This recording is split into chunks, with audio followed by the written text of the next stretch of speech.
This is Mike Rice, Man U supporter. A drinking game suggestion. Big Sam makes a point. Graham makes it about fucking Arsenal. You're listening to the DU Football Show. That is fucking perfect. Oh my God. I mean, you have nothing to say, right? I mean, because that is picture perfect. Nah, I'll tell you later. Well, I mean, I'm sure you have a lot to say about Arsenal this week. Yeah, I do. Fuckers. Let's start the show. Born in the land of Bowie, Maryland. Bred to be a fan of fucking Everton. Punch you in the eye and drink your rye. Sam Houston. Sam Houston? Arsenal fans have another Sam. AKA the fucking Gooner Graham. Stump of a lord. Look straight in shorts. Sam Graham, hey. Sam Graham. Fucking United!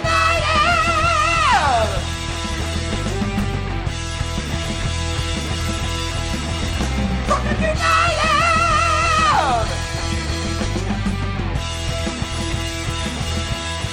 Don't you worry about me. I hit that post. Hello and welcome to the Drunken United Football Show, a completely biased recap of the English Premier League as told by two common American schmucks. I am your host, Sam Houston, and across the way from me, fresh off his little chat with HR, Samuel Graham. Sammy, how you doing? Good, and I have some... Actually, you know what? I am going to do this now. Okay. Mike Rice is about to get married. Uh-huh. And to get married in the eyes of the Lord, he chose an atheist to officiate the wedding. It's the best thing he could have done. Best decision ever. I don't think it is. I know I can... My God wouldn't see that as valid. Your God also say a Hail Mary and a side of fries, and all I is do whatever the forgiven. fuck I want. Yeah. Exactly. Like that's true. The other variations of your religion hold you to a little bit higher standard than yours does. We're recording at the DU Public House just outside the nation's capital. You can find us wherever you listen to pods. Please subscribe, rate, review, and share with a footballing friend. Should you want to chat with us, there is many ways that you can. Mr. Graham, tell the good people how they can get in touch. I absolutely will. It is at DU Football Show on all social media and dufootballshow@gmail.com to get in touch via email. Also, if you are so inclined, please like the show on Facebook. You will get an invite to our closed group, Drunken United FC group. I am not a member of at the moment because I got banned by Facebook. Because you're for 24 hours. A hateful person. Yeah. So, but actually, through the magic of radio, we're recording this on Monday night, as always. And I will, when you hear this, be back in full swing. But I've been banned as a admin by Mel. I get in trouble on Facebook. You know what doesn't happen is I don't get kicked off of Facebook like you did. You flat out got kicked off of Facebook. But if you want to know why Graham got kicked off of Facebook, where can you find that, Graham? You can find it on Soundcheck, which is just accessible by a measly $5 or $9 donation per month on our Patreon page, www.patreon.com/DU Football Show. And you'll also get access to Injury Time, which is our preview show. That's what we call a daytime hooker. There you Decided go. to get one in early on. That's what happened there. So, big news. Get this, Sam. Producer Mel fucking produced us something. I saw. Yeah, I did. Oh, what did you do for us, Mel? All right, so we now have a T-shirt shop. She produced me and you a money pit. Yeah. We spent a shitload of money Yeah. on our own store. We've got a T-shirt shop. You can find the link to that on our Facebook page, Instagram, Twitter. Send us a message, send us an email. It's on Teespring. And we've got not only our logo in various different colors and styles for hoodies and mugs and calculators and, I don't know, everything. Pillows. We've also got Graham's favorite saying, #Bants. Yeah, We've I got two of those the things Dutch coming. Tulip T-shirt. We've got a Seagull T-shirt, a You've Been Burnley T-shirt, a Pro Arsenal Agenda, a Villanista, a DU After Dark, Very good. and a Dort Spirect. Dort Spirek got all kinds of fun stuff. Did I think of all of them? And are you sure that it's Teespring, my dear? It's producer? T-Public. There we go. Nicely done. It's because you were asking me earlier, why didn't you use Professional. one and use the other? It doesn't matter. Find the link on our Facebook page, Twitter. Everybody, Hashtag Bants. go to the DU Drip Shack, baby. DU Pick Drip up your Shack. finest, flyest wear. And That's right. Hoodies, it helps support the show t-shirts, directly. Onesies, baseball T-shirts, You know what? I can't wait. What? iPhone cases, I got a hashtag Bants one magnets, in a tank. stickers. So when Graham's straight out of sleeves, he's bancing it up, huh? And there right. really is a pillow. We did order a hashtag Bants pillow for the brilliant. DU Public House studio. That's brilliant. Sam and myself both work in the wine and spirit industry and both have a deep, passionate love for all things distilled spirits. So as the red-blooded Americans we are, we vow to have a drink in our hand throughout this show and every single show. Mr. Graham, the Gin-Binge continues. What are we drinking tonight? So we've got Wigle's Barrel Rested Ginever, which is a play on the style of Ginever, which is a traditional Dutch barrel-aged gin. There's a lot of G's in this. It's making it very difficult for me to speak. Go get him, killer. It is Professional. You do this for a living. 85.6 proof. 750s can be found for between $49.99 and $55.99 on the shelf. And basically a Dutch-style gin is cardamom and juniper heavy. Yeah. And then used whiskey barrels it's aged in. So Yeah. that is the Ginever style that you may see out there. And obviously the play on words with their brand name is Ginever, G-I-N. So it's pretty good. It is delicious. You also used they make lavender bitters as well. Yes, Wiggle? I threw a little dash of lavender bitters in it as well. And used the Q, which is the brand you sell, actually, for mixers. The Q, just standard tonic. I didn't want to overdo it. Just let the gin be the star in this one. Yep. And it is. Yeah. And fun little distillery based in Pittsburgh. They also have a cidery house as well. And I like to kind of compare these guys to, they're the craft beer of making spirits. Very interesting. They do lots of experimental stuff. They're not afraid to try new things. They'll do limited releases all the time. Right. And if you happen to be up in the Pittsburgh area, absolutely 1,000% worth your time. Right over there at the warehouse district, right near where Permansky's is and everything, that little shopping area. Yep. It's right there, right around the corner. Definitely worth a try. They do some fun stuff. They made a whiskey from an oatmeal stout before, all kinds of barrel finishes. They made they did a whiskey that's similar to like a Fireball, except for all natural flavors and not glycerin, so it's like cardamom and cinnamon and stuff like that. And it's like a cinnamon called Afterglow. So they do a lot of fun stuff. Like I said, very, very, very much in the vein of what craft brewers do, but as a spirits house. Awesome. Very Excellent. good. Remember to drink responsibly, everybody. That's it. All right, let's get into it, kids. There are 5 clubs at 2-0. 3 are a little surprising. Who are we kidding? David Moisiola's Irons are top of the fucking league. West Ham 4, Leicester 1, Brighton 2, Watford 0, Spurs 1, Wolves 0. 8 goals in 2 games as West well. Ham's top of the fucking league. Insane. We normally put the Monday game as the last game on OSO. That happened because we write our notes ahead of time. We're trying to be prepared, and we record the show right after that first game ends, that Monday game ends. And I call you, and I'm like, we have to reshuffle because this leads. Without a doubt, it leads. They played it perfectly. Yeah.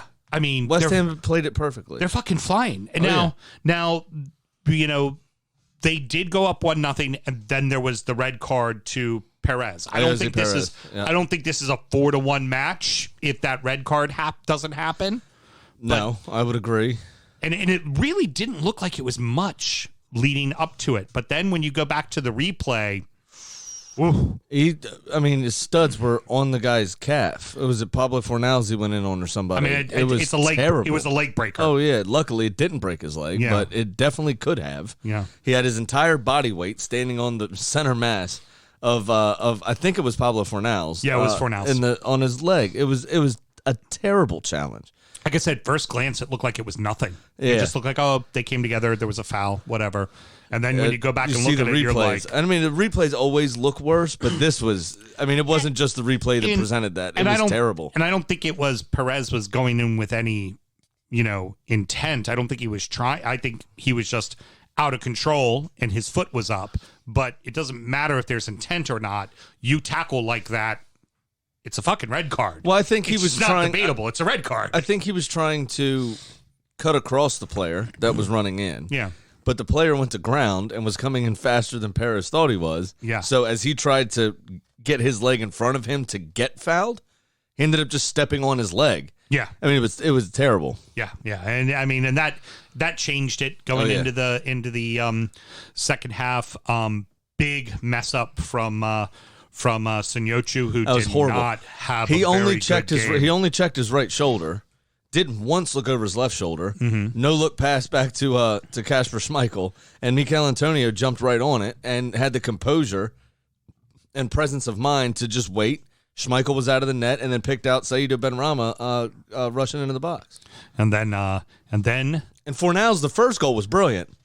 oh yeah, It was a great pass out wide, and then a lovely cross right into through the the middle and yeah, just and nice then just little a touch away. nice little touch to the far side, just a glancing hit. It was a brilliant opening from West Ham. So 2-1. Then Brendy decides to go ahead and go a little more offensive and goes for it. Well, they get rewarded and they get the goal from Tillemans to make it 2-1. And then it was the Mikel Antonio show. Yep. West Ham's new record Premier League goal scorer. 49, I think I saw. Is that right? Or Yes, 47? 49. 49.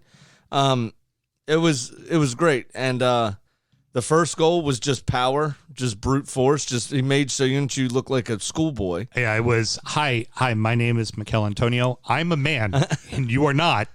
And I'm now going to turn, and you're going to fall on the ground. Yeah. Because I'm going to just make you move. Basically, yeah. It was excellent hold up play, back to goal stuff.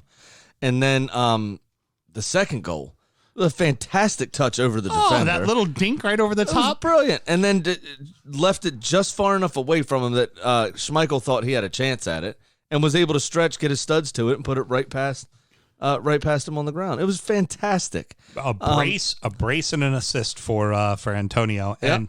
And let's face it, what do we really like to talk about with celebration. The celebration. He said he hasn't really been celebrating much because of VAR. Mm-hmm. You know, and he said he didn't think it was going to be a foul. He knew he wasn't offsides. Right. But he he had a cardboard cutout of himself planted in the stadium. As the bubbles are coming up. Yeah, and he picked him up, his likeness. Yeah. And over his head, Spun him around, and then brought him down and kissed him, and then discarded it like it was a piece of trash. I thought he might place it down nicely. What movie was it that he said he was doing? Save the Last Dance, Yeah, which Save I the think is a like 20 years it's ago. from 20 years ago. Yeah, it's Yeah. definitely from 20 years ago. That's a very random reference. Well, it's like Wayne Rooney and Sister Act 2. It's like, why do these footballers like these 20-year-old movies that are? It's a rom-communism. Hear you, Ted Lasso. It's just weird. It's just some odd choices. You know, you got Big Dunk watches Braveheart on the bus to every game, and then you got these guys with Sister Act 2 and fucking Save the Last Dance. And then he's talking to Gary Neville and Jamie Carragher in the studio afterwards. Like, did you guys get it? Did you get it? And they were like, no.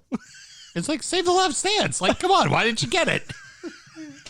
Even me and you looked at each other. What the fuck is this dude talking about? His interview though was quite funny because It was adorable. It was fucking adorable. They were like they had video of him before the match with the cutout hidden to the side, and he was talking to one of the sideline people about where it was and where he needed to be, and they were like, "Oh, so you were thinking about it?" He was like, "Hell yeah, I was. Yeah, it's exactly what I was thinking about. Yeah. It's all I could think about. I didn't play very well in the first half because it was all I was thinking about. Second half, I put in a proper performance, and of course, I was thinking about being the all-time goal scorer. This is historic, man. Of course, I was thinking about it." I'm trying to make history.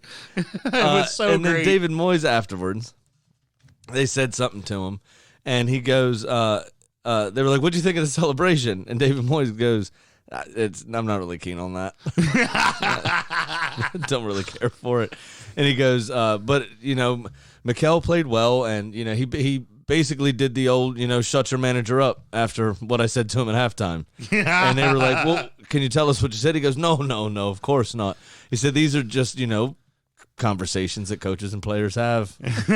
All right. Timmy Howard. So I said, get your fucking head out of your ass. Stop worrying about the goddamn record and go score a goal. Our friends at the American Toffee podcast had interviewed Tim Howard one time, and they asked about, Alex Ferguson versus Moyes, and he goes, Moyes is mean. Like real mean. Like if you mess up, you've Yeah. He's like, Fergie could get at you. He goes, but if you played poor with Everton at halftime, that was not a halftime talk you wanted to be part of at all. Well, that's Glaswegians. Yeah. They're very nice people until you piss them off. And then they're furious. Yeah, because he was great when we met him. He was the nicest guy ever. Awesome. Yeah, very friendly, willing to talk. But overall, the interview stole the show for me. It was, better than even the highlights. It was fantastic. And they asked him, what can you, what are your achievements, your goals for the season? What do you think you can achieve? And he was like, well, I'm top of the goal scoring charts right now. And, I just got to put enough distance between me and the other guys so they can't catch me. It's like brilliant. This dude is adorable. Yeah, it's great. You're like, this is good. This is really good. Put it in my veins. Yeah. Right in the old veins right there. More of his interviews. The next goal, I want him to get out the snowman costume from the time he crashed his car. Oh, remember, he's done the worm on the ground, which looked more like he was just humping the ground. Yeah. He's done the pony. I mean, it's fantastic. I love it. He's just having a great time. Can the Hammers keep this up, man? Wow, what a great start for them. So I heard the guys on the desk talking about it, and it's absolutely true. We've said this time and time again. Don't understand why managers come into a team and say, this is the way I like to play. This is how we're going to do it. David Moyes has come into the team and gone, what system suits you guys? Let's play to our strengths. What suits you all? They have some speed. They have a little bit of panache on the wings in Bowen. They have some real steel in the middle with Souček and Rice. So they're fantastic safe. Middle of the so they field. can let those wingers roam and run. And they've got an absolute bull up front in Michail Antonio. Mm-hmm. So he soaks up pressure for a bit, uses that speed, hits people on the counter. And he's got a proper finisher now in Antonio to finish those moves off. They also, Declan Rice is getting his passing range is improving, and they're actually able to break teams down a little bit here and there as well. Mm-hmm. They're dangerous, man. If they can stay fit, because they're still not the deepest team in the world, and they haven't signed many people. Yeah. If they can stay fit, they're going to be a force to be reckoned with this season. Absolutely. Going into the next one, Seagulls 2-0, baby. I granted it's Burnley and it's Watford, and those are games you're supposed to win, but I mean they did, and 4 goals in 2 games. Get my way downtown, walking fast. I'm a seagull. Go fuck yourself. Do you remember last season? They had 4 games in a row. I think one was a 1-0 win. Mm-hmm. 2 of them were 1-1 draws, and one was a 2-1 loss. It's and they had chances. Yeah. And we said it a few times. If they could score the second fucking goal, they'd be a hell of a lot better off than they were. Yep. If they could close a game out, just score that second goal to kill it. Give yourself some breathing room. Yeah. Because I think 2 of the 2 draws, I think, were late equalizers. Yeah. And the 1-1 was a late, or the 2-1 loss was a late winner. It's you got to get that second goal, and they just couldn't. All of a sudden, 2 played, 2 goals in each game. Well, I have this as the third point, but might as well talk about it now. They bring back Shane Duffy because really, ultimately, the reason why they loaned out Duffy in the first place is they couldn't necessarily afford the wages on the books. Right. So they sell White. They can now afford Duffy. So it's Dunk, Duffy, and Webster in the back. Pretty formidable back 3. They're huge. That's a decent little back 3. Sanchez has turned into a heck of a goalie, and that may be what ultimately fixes things for Brighton as a whole, is the fact that they kind of fixed the defense a little bit. Absolutely. I mean, that only 3 shots on target against Watford isn't anything to write home about, really. Right. But Watford themselves only managed 1 shot on target. Overall shots were 13-10. I mean, everyone kind of lacked the necessary quality, right? Mm-hmm. But Brighton had the composure and the ruthlessness to score on 2 of those 3 shots. Well, also horrible mistake by Watford. I mean, they made a bunch of mistakes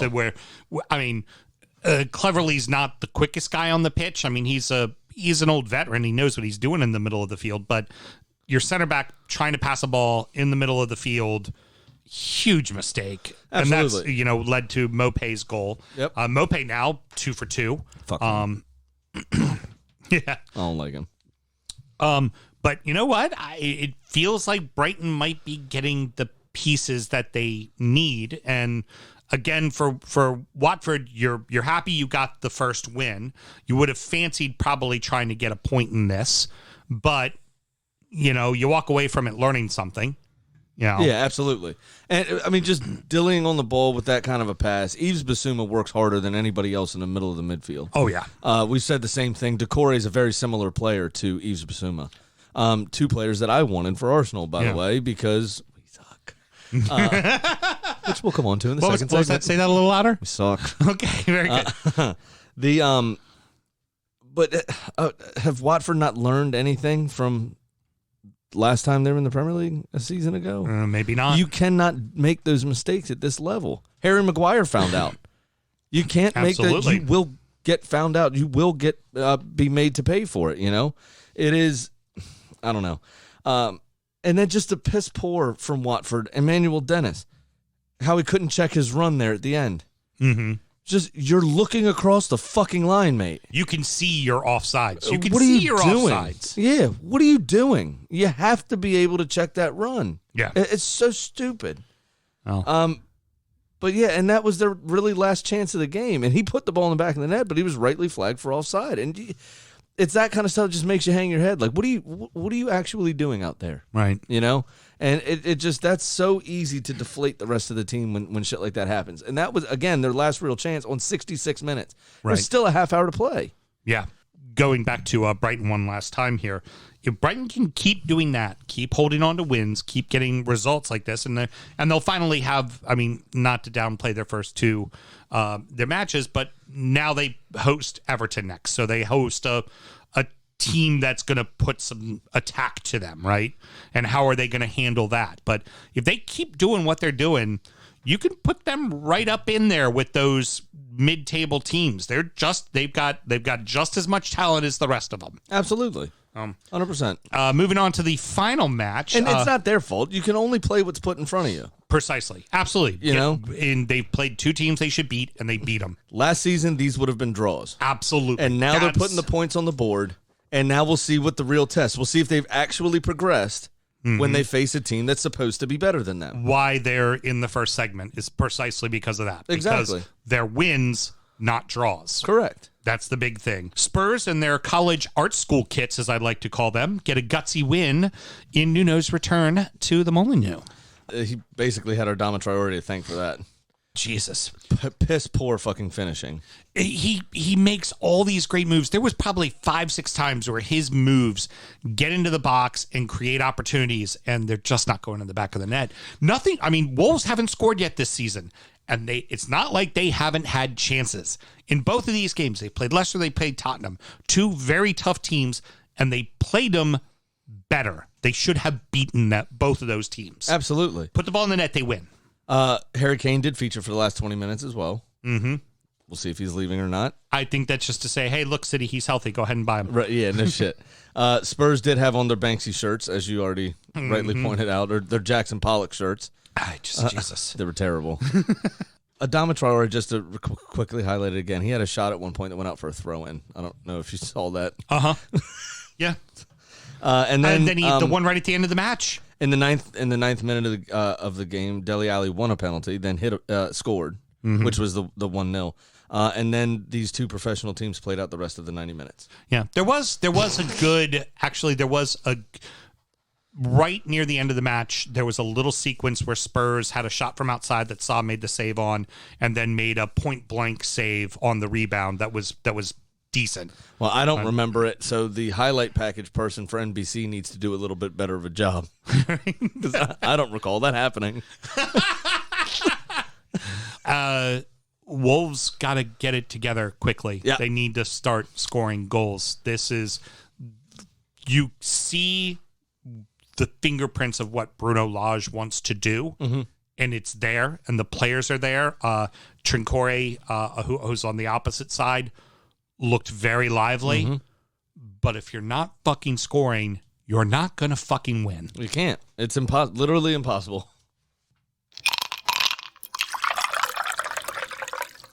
Let's turn our attention to our clubs. 1 lost, 1 won, and 1 drew. Chelsea 2, Arsenal 0. His face already dropped. Villa 2, Newcastle 0.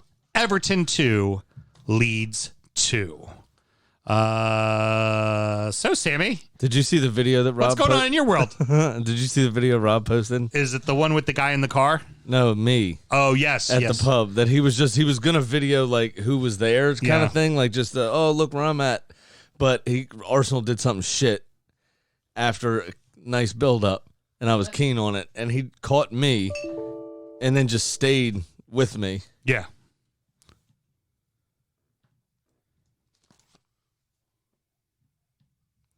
He stayed with me because he caught me doing something funny. Right. And it was just I was being very sad and just kind of shaking my head, looking down, scratching my head like in disbelief. Just, it's a very funny video. Yeah, we were completely outplayed. They were better than us in every single position. Leno did make a couple of really good saves, which he kind of fluffed a few at Brentford. So that was encouraging. We had a couple of nice pieces of build-up, and then the final ball was absolute trash. What I wrote was... Very rarely did we beat the first defender on a cross. I don't think you looked bad, more so lost. Yeah, I mean, that's a you look a just good, kind of lost. That's a good word, I guess. We it's going to be a long old slog if we keep getting these injuries and we can't play a run of games with our first 11. Aubameyang got on the pitch, which is huge. huge. Finally tested negative, so he's on. Lacazette was still testing positive, and Ben White wasn't there because he tested positive. Ugh. So I don't know what asshole's walking around the training ground with COVID, but he needs to stop. Yeah, stop licking players. Yeah, fuck. So it's tough, man.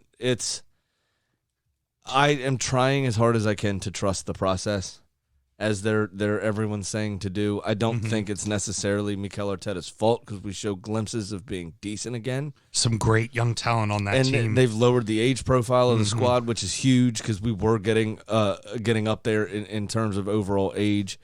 I love the fact that Smith Rowe's on the pitch constantly. He needs to be on the pitch constantly. It's going to be a star. Yeah. But there's going to be growing pains. Yeah. This. So it's hard because it's painful to watch. It's somewhat embarrassing sometimes. It gives a lot of your rivals, who are all thriving at the moment, reason to laugh at you. And especially the three that you used to compete for titles with all the time are all really good and all have a shot at the title right now. Yeah. And then your crosstown rivals are like, things are going a little wonky here, but at least we're 2-0 and fuck, at least we're not Arsenal. That's seriously, that's what the Spurs are probably saying right now. Exactly. It's, it makes up for their shit kits that they have.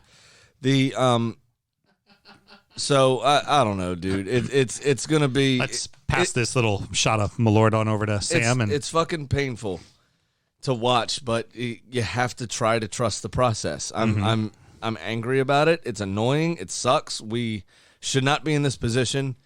I miss my team challenging for things, but that is the reality when you have a shitty owner that won't reinvest into the team. And say it. Say mid-table problems. Say it. You know you're living with it. Here's to mid-table problems. Yes! Even though you're currently one spot out of the relegation zone. We won't be for long. Don't worry about it. Heard. That tastes like 19th place. Ugh. Fuck's sake. Now to Chelsea. Lukaku is clearly the piece they needed. Amazing what happens when you put the ball into the 6 and you have a proper number 9 that puts the ball where, Sam? In the back of the net. Wow. On target. How about that? Doesn't matter how it goes in, he gets it in the net. Yeah. Doesn't put it in row Z or out for a throw-in like old Timo likes to do. When Timo Werner got subbed on, the pub was like, yeah, one less player that could score against us. Gotta say, Chelsea are really fucking good. I mean, really good. They are. And It sucks. And couple that with the fact they might be the deepest club in the league right now. Absolutely. You know, I mean, I think there could be some shakiness overall with the defense, maybe if you just want to try to find some weakness, but middle of the field and up top, fuck, they're loaded. They are. They're loaded. I mean, they are way more loaded. Even if City gets Kane, they're more loaded than City. Yeah, probably. Yeah. Overall, yeah, I would agree with that. And they're in the great position. They're the hunter. They're not the hunted. Exactly. No one expects them to win the league, so why won't they just go win the fucking league? Exactly. And they've got a good manager, a brutal tactician in Thomas Tuchel, and they look well drilled. They do. It's a scary, scary thing. You know what else I laughed about? It perfectly sums up Arsenal. First home game in over a year with fans, right? With full capacity crowd. First time everyone's there. Players boot off at halftime. Hey, the last time they played at home, we were there. That's right. I fell asleep because it was so boring. We West Ham 1-1 or 1-0. I mean, 1-0. It was the most boring. It was the worst. Mesut Ozil scored. It was so bad. Ugh. I mean, I loved being at the match. I loved getting to go to that ground and then hanging out at the pub afterwards. But God, that match was a waste of time. It was one of the worst soccer games I've ever seen in my life. It was one of the worst football. Thank God I'm jet lagging and falling asleep because I really don't want this. Terrible. Is bad. Yeah, it was horrible. But so boot off at halftime, right? First time back, year and a half. Boo. So that happened, and that basically sums up where we are. Chelsea's fans are racist. Leeds and Millwall fight everyone else and piss people off. Manchester United tends to fight a frequent amount and sometimes tears up their own city. Liverpool supporters take historic monuments and paint them in their own town. Yep. All of these sorts of things happen. Arsenal fans don't do shit. We don't get ragged on for anything. People love welcoming us to their country. We're the nicest group of people, except to our own fucking team. Everybody else are cunts to the outside world. We're cunts internally. We take the only opportunity, the most ravenous we get is when we're in that stadium yelling at our 11 players. Does Gunnersaurus need a hug? Maybe. Now, apparently, there's 6 people playing the role of Gunnersaurus. They're rotating. Because it was just like Ray Parler's father-in-law or some shit. And not anymore. So there's a rotating Gunnersaurus. Yeah. Somebody else wears the costume every so often. Maybe he just decided he wanted to retire after Arsenal made him redundant. I mean, it's no Cyril the Swan, but it's still pretty fucking good. Yeah. Maybe what needs to happen, Gunnersaurus needs to go like rip a head off another mascot and start a fight. So we need to. He's very cartoony, right? Like more so than most mascots. He looks like Barney but green, and it doesn't strike fear in the hearts of anyone. You know, it does strike fear in the hearts of other people. Playing Chelsea now? Danny Ings with a fucking bicycle. Look at you. Fuck me, what a goal. Look at Jesus. you with the transition. Jesus, what a goal. Mings to Ings. That was awesome.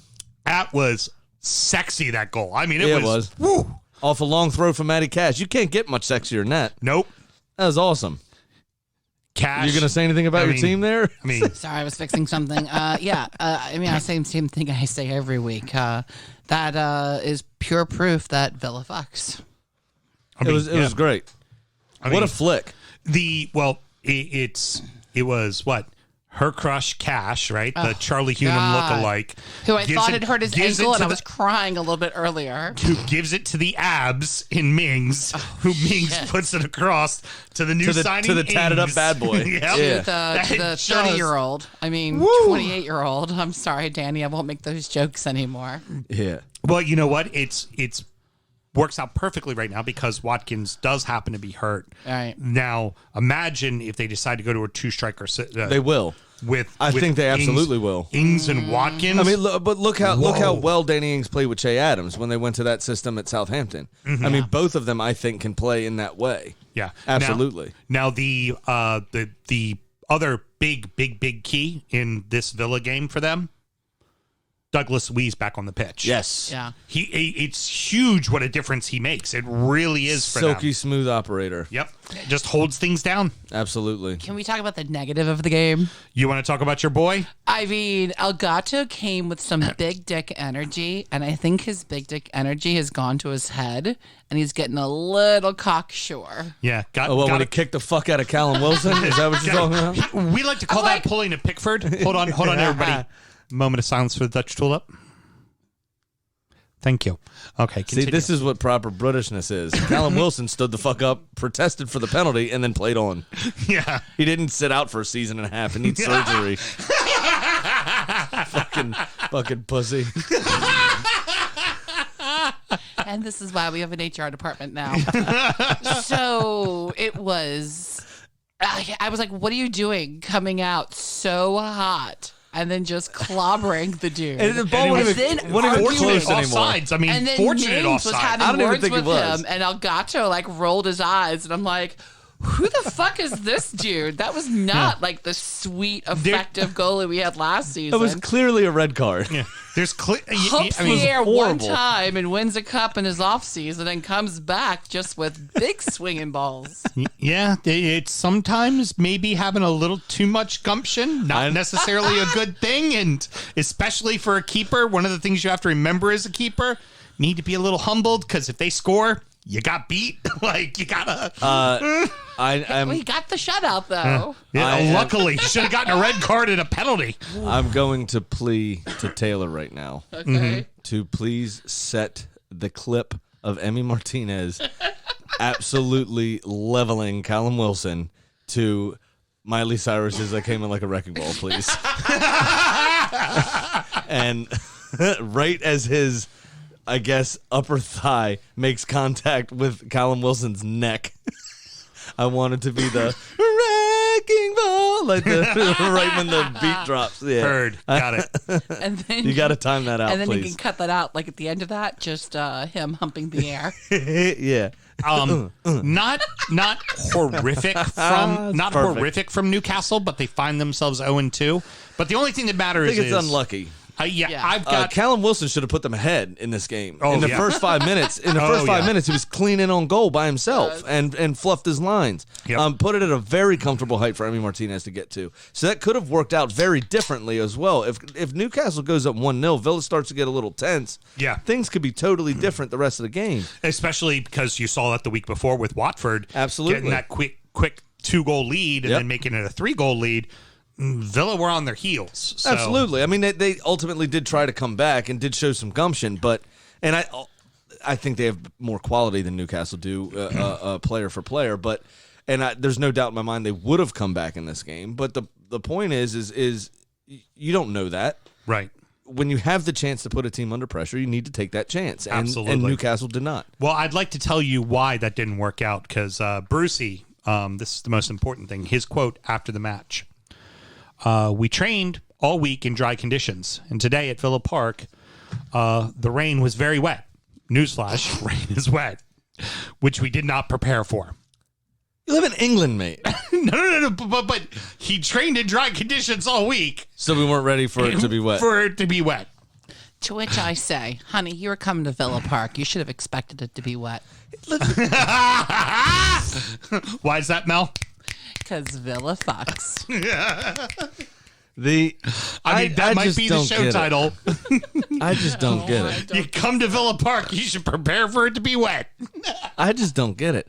And they train in Newcastle. Again, I'd like to say we trained all week in dry conditions, and today at Villa Park, the rain was very wet, which we didn't prepare for. That's like what Carly said a couple weeks ago.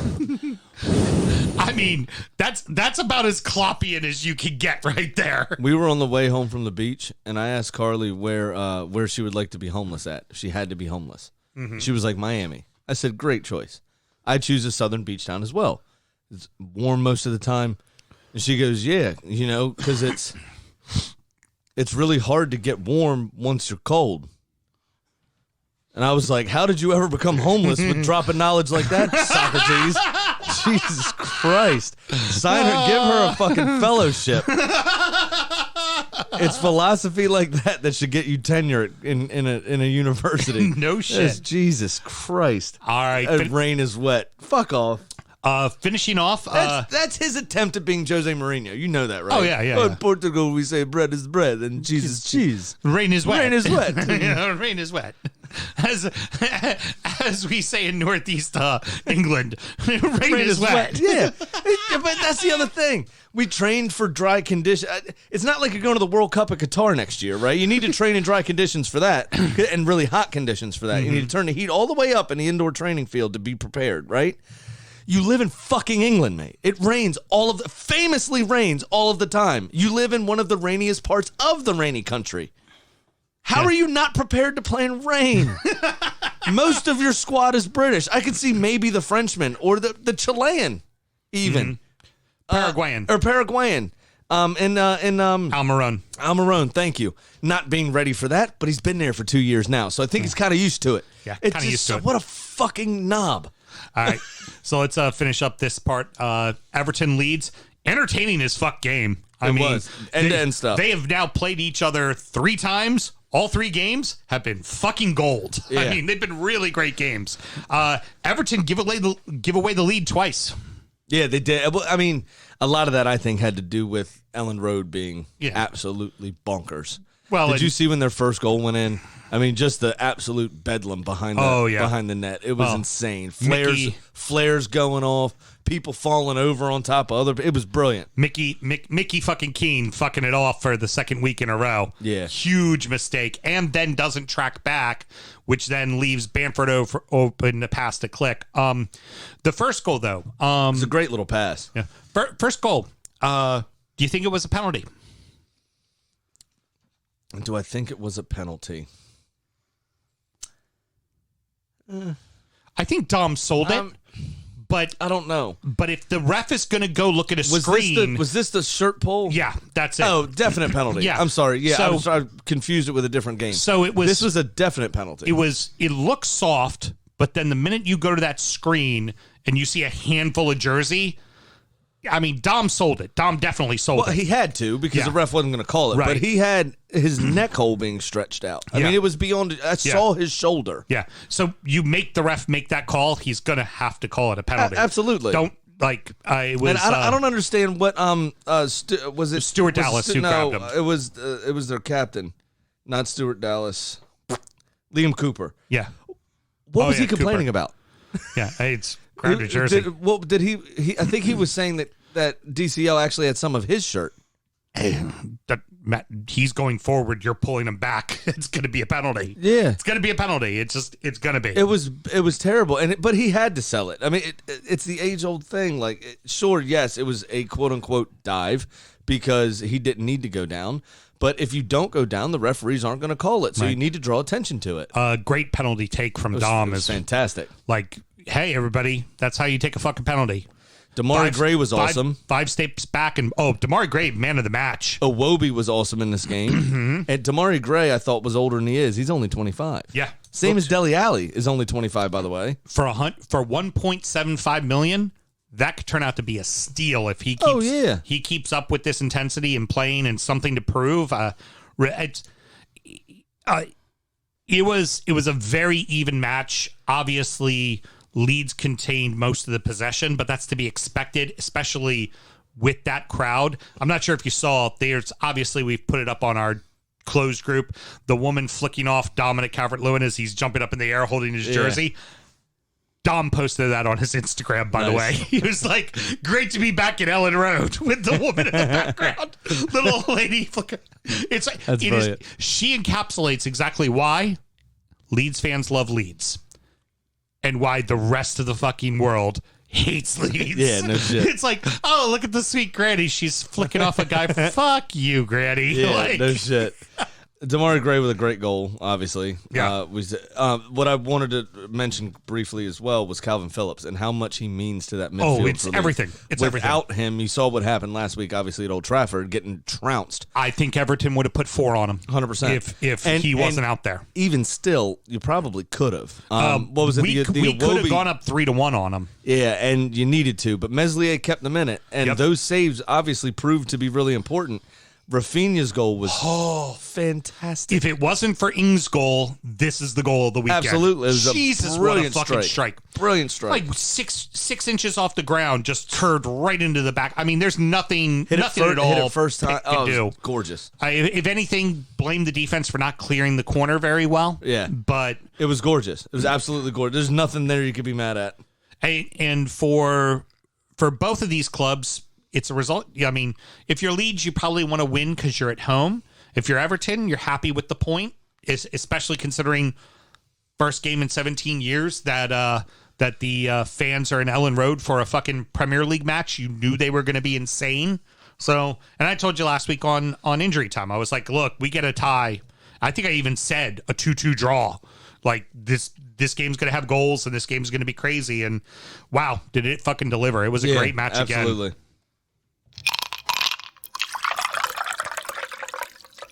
Rounding out the rest of the league, so that happened. Man City 5, Norwich 0, Brentford 0, Palace 0, Man U 1, Southampton 1, Liverpool 2, Burnley 0. We kind of called this one, didn't we? Yeah. We said 4 or 5 goals. At least. Yeah. It And was really, I mean, the first thing I wrote down was... It's no fault of Norwich. Just who didn't see this coming. Sorry, you're just the sorry saps that had to play City after they lost their first match. Now, I would say, though, that Norwich can... I'm sorry, City can't be too chuffed with themselves because they didn't actually win the game. Norwich lost the game. Literally. The winner was scored by their own goalkeeper. Yeah, that's true. Own goal for the first goal. Yeah, Norwich lost. And then the second goal all City did was put the icing on the cake. And the second goal was, oops, did I do that? From Jack Grealish as it went into the back of the net. Yeah. Who? Yeah, exactly.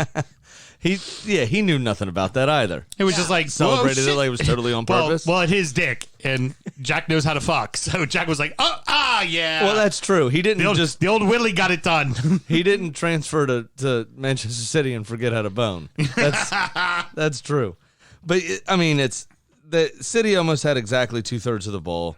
Norwich didn't even register a shot on target, and they just had one shot in general that came in the 77th minute. So it's going to have to be better than that. All the scoring got shared to the wealth. Yes, it was Tim Krul, obviously, and then Grealish, Laporte, Sterling, and Mahrez getting the others. That's what you want. Yep. You know, if you don't have but none of them. I mean, the Sterling goal, I guess you could say, is a pretty decent team goal. Gabby Jesus with a great cross, great pass.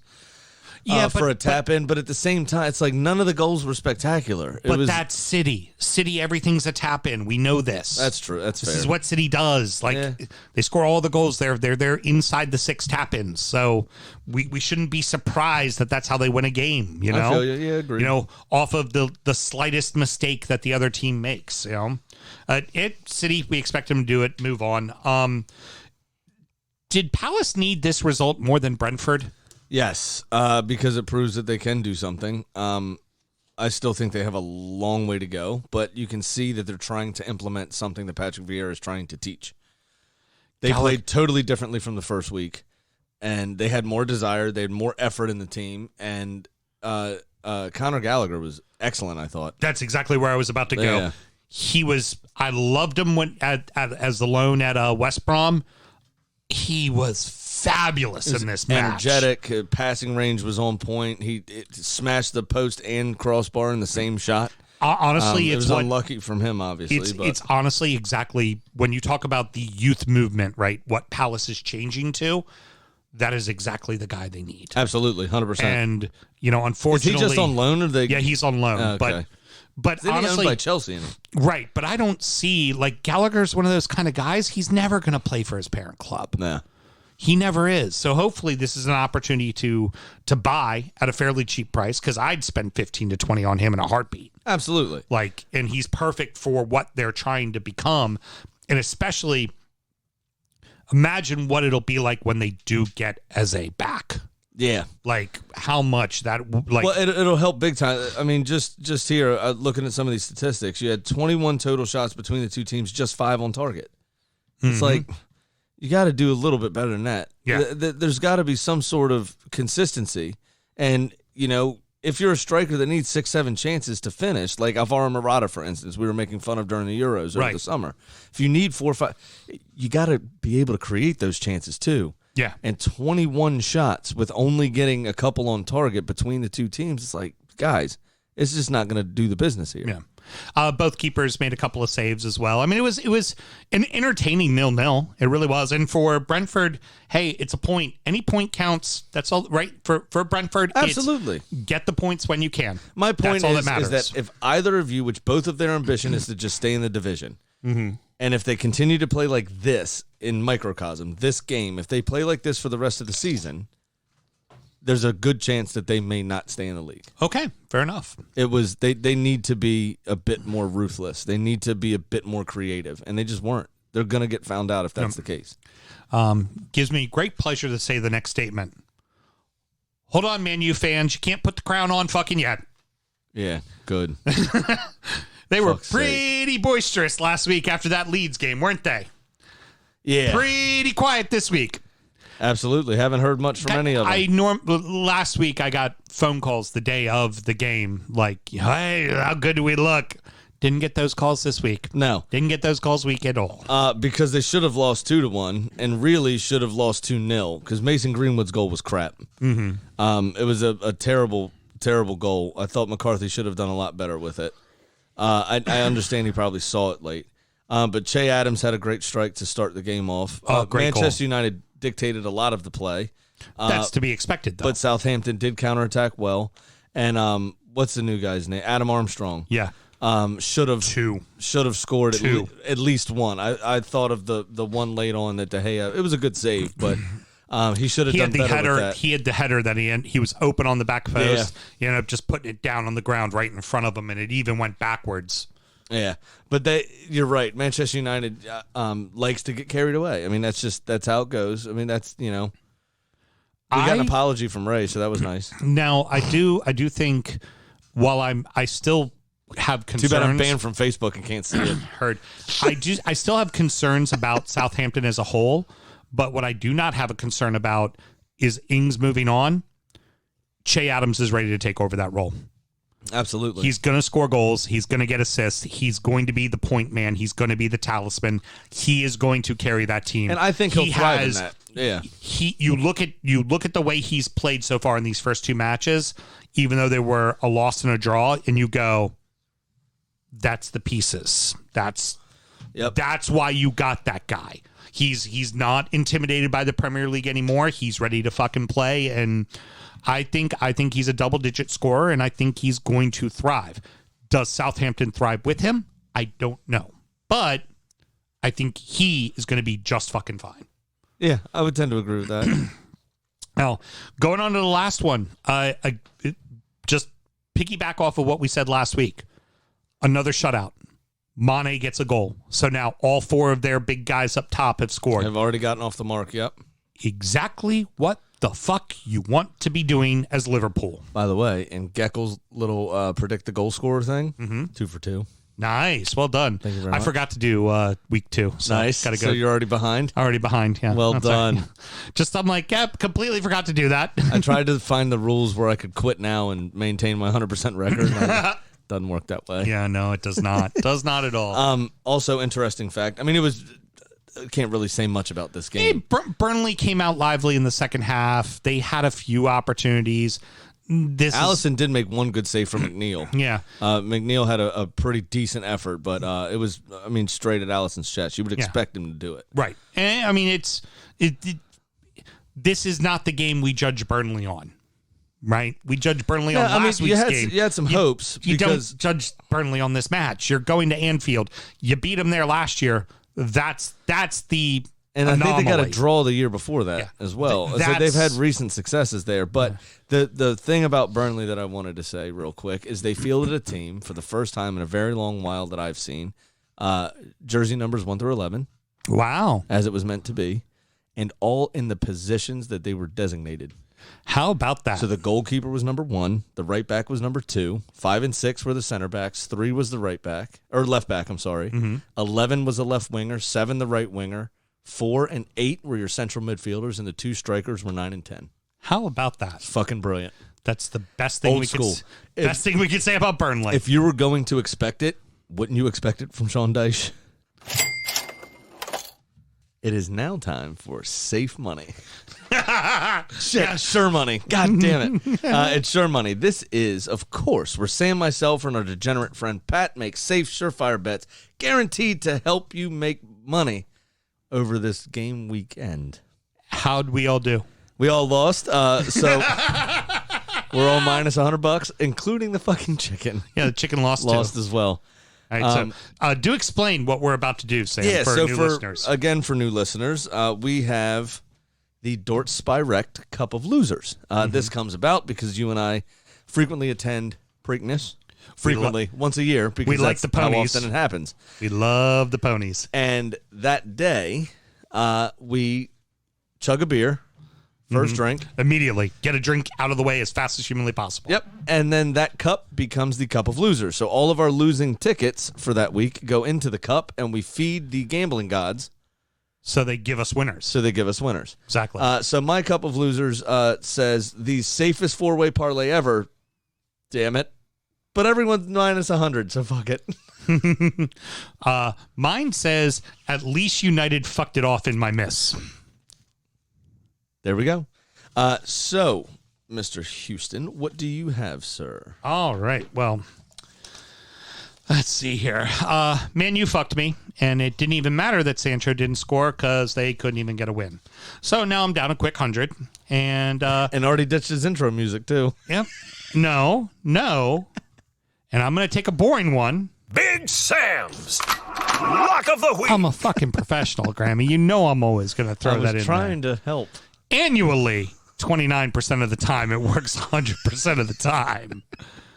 Not so far. But I know this is going to hit, and it's going to give me a quick, nice, easy one. I'm going to take Newcastle and Southampton to draw at plus 255. That's not terrible. Because they both suck and neither one of them can win.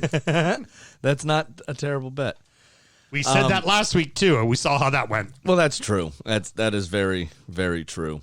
That's how it goes. And I think we have Pat on the line now. And now, it's time for our degenerate gambling friend Pat's Pick of the Week. What's up, buddy?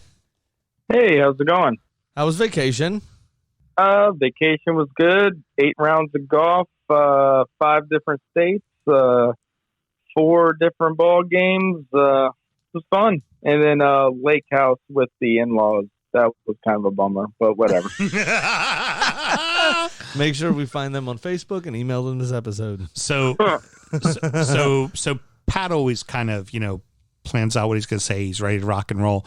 I don't think anybody informed Pat that the betting segment is now changed, and I don't lead it. You lead it. That's right. So I can tell this, why am I talking to Graham and not Houston in Pat's voice? Yeah. No, I got that from last week. I was like, why is Graham reading my email? I've been told I'm a tyrant, so I need to relax the reins a little. So now Mr. Graham handles our betting segment. Yeah, give me 6 weeks. I'll get kicked off for this too, and Russell be in here doing it.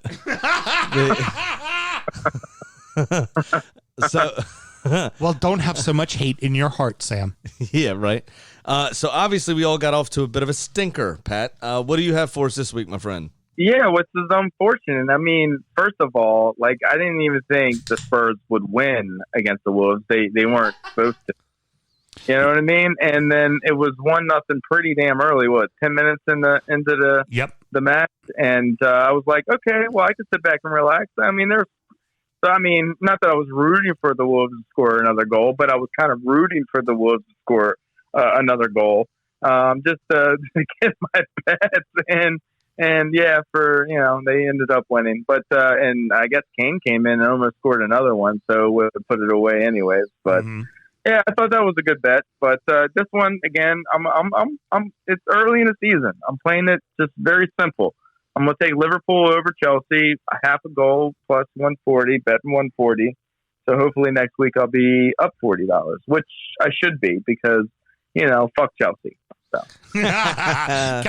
For those of you who don't know, Pat has a long-standing hate relationship with Chelsea because every time he bets for them, they fuck it right off. Yeah, well, of course, they'll probably hit in the 90 plus 3 minute and tie the ball game and fuck this bet too. So that's just the way it goes. But they shouldn't, right? Yeah, right? They shouldn't. Yeah, but all four of mine were supposed to win last week, and they didn't either. So, well, what are you going to do? Why are you picking 4 games? We're because Pat, this is the surefire way to make money here. Okay, this is the new bit. Yeah, how's your all summer been? Though I haven't even talked to you since July 3rd, and I don't really remember talking to you then. So, the 3rd. Well, the 3rd of July was pretty fantastic. Yeah, I don't remember a lot from that night either. It's been good, brother. It's been good. That's cool. And I bring the show to a screeching halt. All right, Mel's not hanging up on you, which I expected her to do by now. Okay. So usually Sam would say something like "bye." All right, see you, bitch. All right, so now it's time for the real money. I have another surefire 4-way parlay, very DU heavy. Okay. In this 4-way parlay, I've got City to beat Arsenal. I've got Villa to beat Brentford. I have Everton to beat Brighton, and I have West Ham to beat Palace. All obviously very big pieces of our parish here. Yes. That returned me plus 1134. So should I win it, I'll be up $1,034. Is that going to be the bit? You're just going to do 4-game parlays the entire season? Until the last day of the season when I need to make it back, and I'm going to do a 10-game parlay. Yes, that's the bit. Overconfident, surefire, best way, safe bets, and then I do fucking dumb shit all year. That's the bit. All right, very good. Did you get it yet? Oh, I've gotten the bit. For very good. fuck's sake. And the fact that you had to explain the bit tells me that, maybe I do need to take this segment away from you. But I can tell you what, one thing that makes this segment always better, Kitty the fucking chicken.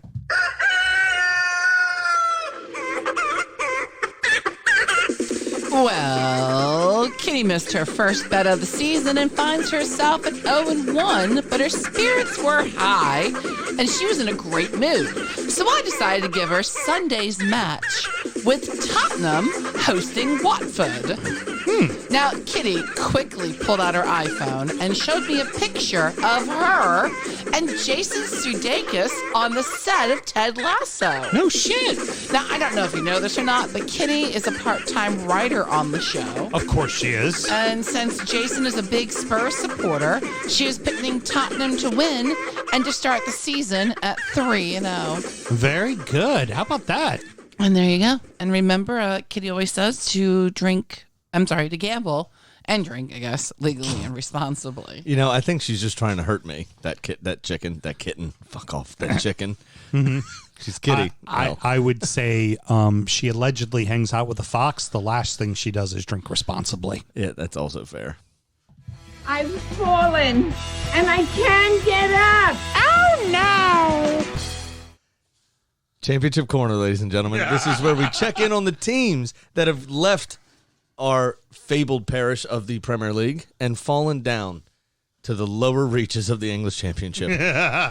Except for 2 of those teams have not. Fulham won both midweek and at the weekend, 2-1 and 2-0 respectively, to remain top of the table on goal difference, tied with West Brom, who won at the weekend also 2-1 over Blackburn, and then beat recent Premier League participants Sheffield United 4-0 in the midweek. So has the Blades even scored a goal yet? No, I don't think they have. Oh, Jesus. I think their draw was 0-0. Now the other thing we have to take a look at is has Rhian Brewster even played? Right, yeah, no shit. Their club record signing. Yeah. Sheffield United lost to Huddersfield 2-1 as well at the weekend. So just tons of pressure on them already in this fledgling season, with only 3 games having been played so far. And just some notables here in the table real quick. Fulham, West Brom, and Stoke, also, who are recent Premier League participants. I was going to bring that up. We just can't have Stoke make it back up. I know. We cannot have a cold, rainy Tuesday in Stoke ever be a thing again. I know. They're all tied at the top on 10 points. Obviously, goal differential separating them. Fulham's in first, West Brom in second. Big surprise, Stoke has scored the least amount of goals out of those 3 clubs. Because it's a cold, rainy Tuesday in Stoke. And 7th is Bournemouth on 8 points. Obviously, a recent member of the Premier League we check in on from time to time. And then in 23rd. That's who Parker's coaching by the way. Yes. In 23rd place is Sheffield United. No. Having just gotten one measly point from their first 3 games. And I think you're right in saying that they have not scored a fucking goal yet. That's not good. Oh, that's going to wrap it up, boys and girls. Sammy, any parting words? Actually, this week, I do not have any parting words for the show. What I do have is a message from Mark Zuckerberg. Go fuck yourself. Heard. Very good. That's excellent. And I'm sure HR will have another conversation with you for that comment. T-minus 2 hours till amount. Woo! All right. Free Sammy. Hashtag free Sammy. No, you're not starting another hashtag movement. No. Another T-shirt? What? No, stop it. You ran out of memory on the computer by making T-shirts. I'm working on clearing it out for a whole new crop of shirts. Melissa. Yes, sir. The first step is admitting Don't that you call him have sir. I don't have a problem. You bought all the you have shirts a problem, I made. And you're powerless over it. That's the first step, okay? The Every first shirt step I is made, admitting you the problem. bought. Yeah. So clearly you like what I was doing. And if you want to buy a shirt, you can go find us on our Facebook page, Instagram, Twitter, or website. The link is there because she doesn't know what the link is. Well, it's not a vanity link, so it's just easy to say. It's true. I just, gonna talk about it here at the end. What's fucking notes? Or it'll be in the show notes of this episode. Thanks so much for joining us. Next up is Injury Time, where we discuss the beers we're drinking and preview the weekend's action. Sam, how does one find Injury Time? I was going to make fun of him for not throwing it back to me for that. It's www.patreon.com/DU Football Show. But you got to remember to sign up to either the $5 tier or the $9 tier, or you will not get this extra content. So make sure you do that, and we'll see you there on DU After Dark. Check all of our socials. Go to the Drip Shack to buy your newest, funnest fucking DU gear. And Sam, I'm a professional at the start. I'm a professional at the end. I know how to hit my marks. Till next week, everybody. Have a great night. Born in the land of Bowie, Maryland. Bred to be a fan of fucking Everton. Punch you in the eye and drink your rye. Sam Houston. Arsenal fans have another Sam. AKA the fucking Gooner Graham. Stump of my lord. Look straight in shorts. Sam Grammy. Sam Graham. Brooklyn United!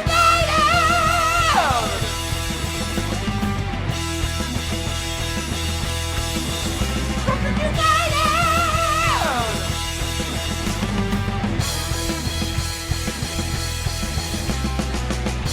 Hit the fucking mute button!